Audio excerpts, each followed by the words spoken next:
আমাদের সাথে জমিনে আজকে এর আগেও অনেক দিন ঘুরতেছি। আব্দুল লতিফের সাথে যে লোক আছে তারা কয় আপনার খতিয়ানে কোনো সম্পৃক্তি নাই, আপনি কোনো সম্পৃক্তি পাইবেন না,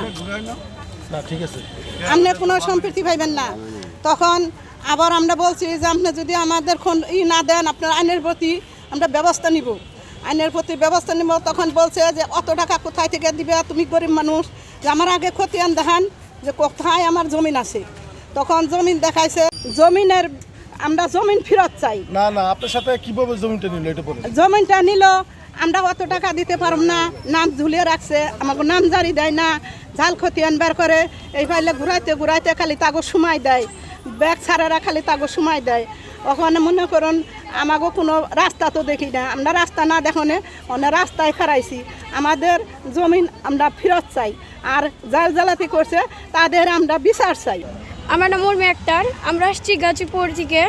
আমাদের গাজীপুরের জমি দখলে আছে, আমরা আসছি আমাদের জমি নিতে।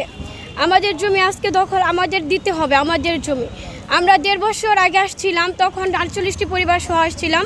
ওনারা বলছিল যে 7 দিনের ভিতরে আমাদের জায়গা আমাদের ফেরত দিবে, কিন্তু ওনারা 1.5 বছর হয়ে গেছে, তবু এখনও কোনো জমি দিচ্ছে না। ওনারা জাল খতিয়ান করেছে, জাল খতিয়ান আমাদের কাছে আছে, আমরা ওনাদের কাছে দিয়েছি, কিন্তু ওনারা আমাদের কোনো করতেছে না।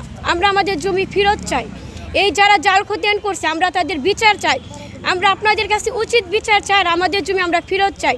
আমরা আমাদের জায়গা আমরা নিজস্বভাবে আমরা বাসা ভাড়া করে থাকবো, প্রয়োজন হয় আমরা চাকরি করে খাবো, তবু আমরা আমাদের জমি ফেরত চাই। অথচ আমাদের যারা এই জমি দখল করেছে তারা দলিল জাল করেছে, তারপরে খতিয়ান জাল করেছে, দাগ জাল করেছে। আমরা সেই কাগজপত্র এখানে উপস্থিত করেছি। আমরা জেলা প্রশাসকের দৃষ্টি আকর্ষণ করে বলতে চাই, এই 48টি পরিবারের দিকে আপনি তাকান, তা নাহলে এই পরিবার আজকে এখানে কাফনের কাপড় পরে এসেছে, এখানেই অবস্থান করবে যতক্ষণ না পর্যন্ত তারা এর কোনো সমাধান না পাবে, ততক্ষণ পর্যন্ত এখান থেকে কেউ নড়বে না।